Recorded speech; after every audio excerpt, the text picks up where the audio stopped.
The year is 1958, and the first Smurf comics was just released to the public. But as of last year, 2023, it seems like it is no more, for there's not been one released this year yet. That means that the Smurfs have been going on a 65-year-long run. So before we take a look at this movie, let's look at the first Smurf comic and just see how much they've changed over the years. See how much they've evolved in a nearly 70-year time span. I'm gonna smurf off somewhere and take a short smurf. Hey you, where are you smurfing off to like that?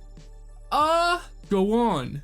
Get to smurf like everyone else. Yes, Papa Smurf. So after those first few panels, you might be thinking a few things like, what the hell is that? Why does that exist? Why are they saying Smurf so much? And lastly, but probably most importantly, is that supposed to be funny? And I can't answer that for you. So my expectations are not too high with this movie. If it's anything to go off the comics, I'm kind of scared. The first scene opens up by showing us how much the Smurfs village is blocked off by the rest of the world with its invisible barrier. The village they live in is called Smurfs Village. I know this is an easy jab. It's like scoring a layup on a preschooler, but come on. Imagine you were like driving across state lines, state borders, and you just see a sign that says, "Welcome to Human Town. Welcome to Humanville." I would be terrified. I would think I'm in like an alien post-apocalyptic movie. Here we meet Clumsy, and you wouldn't even believe it if I told you, but his main character trait is that he's actually pretty clumsy. Whew, who's clumsy now? Then Clumsy talks to a Smurf whose name is Jokey, and well, he tells a joke. Hey, what do you get when you cross a Smurf with a cow? Blue cheese! So every Smurf is named after their personality trait. How wonderful. We learn later that the characters are given the name at birth, and then they have to act that way for the rest of their lives. Just because your name is Grouchy doesn't mean you always have to be grouchy. Yeah, it does. I want a Smurf movie where one Smurf rises above what he's told he has to be, where he becomes his own person, not just some personality trait that was given to him. This is Gargamel. He's the main villain of the movie. It is only by capturing the little wretches and extracting the happy blue essence that my magic will finally become... And looking at the comics, they either did a great job casting this guy, or the outfit department / makeup department did an amazing job. Why does the cat need to laugh? Did you really need to make the cat laugh? Was that something you had to do? Here's Papa Smurf, who was just old and acts as a father figure to all the Smurfs. And he is actually the first Smurf in the movie to use Smurf as like a replacement word. It happens plenty of plenty of more times throughout the movie, but 7 minutes in for the first one is pretty good. Clumsy, being the clumsy little guy he is, just goes exploring, you know? Who doesn't like going exploring? And while exploring, he runs into Gargamel, and Clumsy leads him back to the Smurf village. Nice juicy bird! So that's it.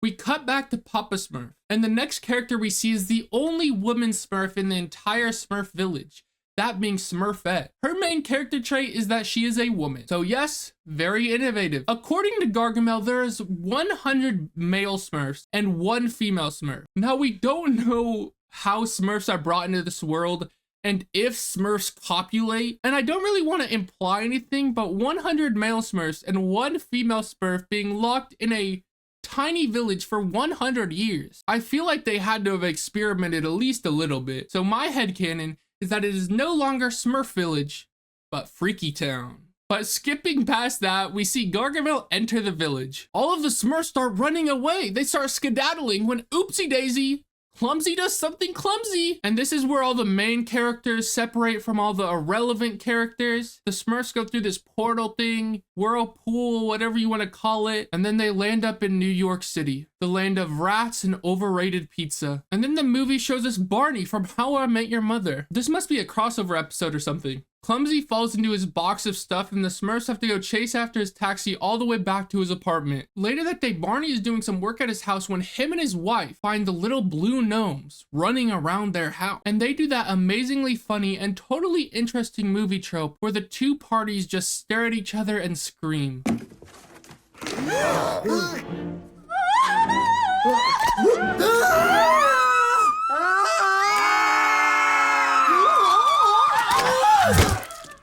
I laughed so hard when I watched this part. They run around for a bit, but they all end up becoming friendly. It's okay, it's okay. They're friendly. You're lucky a lassie stepped in.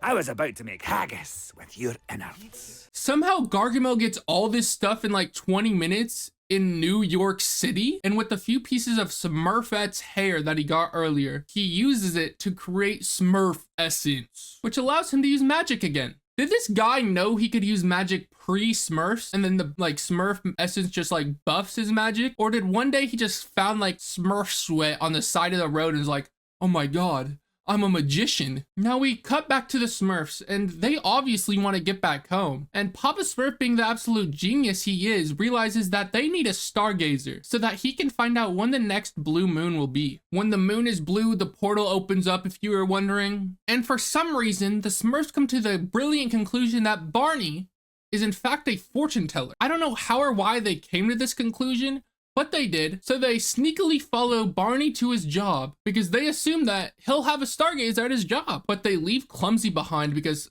he's clumsy and they hate him. I kissed a Smurf and I liked it. Well, I guess my prediction was right. Smurfette is a freak. After Barney gets really annoyed by the Smurfs, he calls his wife and asks her to come pick them up. His wife comes and picks them up, and as they're driving home, they see an advertisement on the side of the road for a stargazer.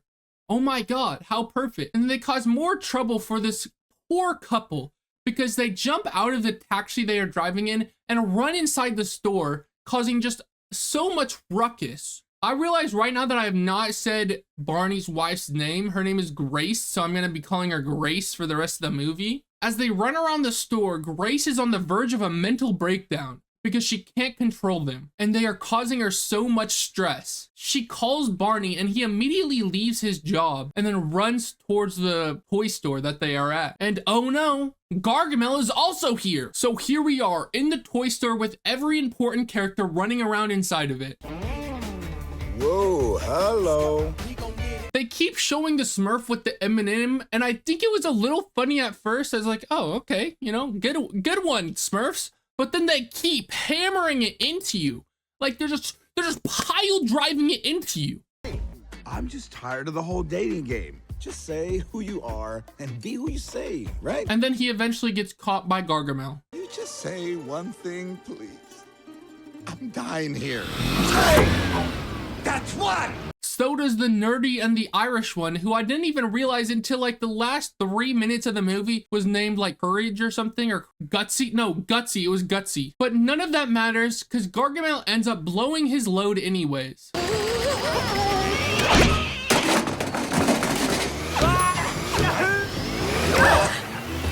The Smurfs get the stargazer and leave. It was a successful extraction. No one died.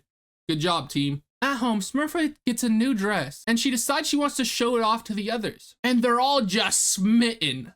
Are you thinking what I'm thinking? Papa Smurf ends up finding out that tonight is going to be a blue moon. They have been here for 2 days. There was a blue moon on the day that they came here, and there's already going to be another one. Blue moons happen every 33 months according to Google. I don't mean to destroy anyone's illusion or anything, but I think that this movie might not be true. But with the blue moon being tonight, the Smurfs have to prepare. They have to get ready. Papa Smurf asks Barney if there's any old bookshops around where he can learn magic. And Barney's like, oh yeah, there's a magic store down the way. The Smurfs head there immediately. And it turns out, coincidentally enough, out of every store on planet Earth, this one has a book on the Smurfs. Somehow Gargamel ends up in the same shop as the Smurfs, even though that makes no sense because the Smurfs got on the subway and traveled across the city. So I don't know how Gargamel also got there, but we can just skip over that. They have a bit of a fight scene. It's not really fighting. It's mostly just Smurfs running away. And Gargamel ends up catching Papa Smurf because he sacrificed himself to save everyone else. Even though this was entirely pointless. At no point did he need to do this. They could have easily all just ran away. Someone just wanted to be a hero. So Papa Smurf is taken back to Gargamel's lab, and Gargamel starts to drain his essence. The Smurfs, with the encouragement of Barney, decide that they need to save Papa Smurf before they can return home. They can't leave him behind. But before that, Smarty opens up the portal and leads every other Smurf from the Smurf world into the human world. The Smurfs surround Gargamel.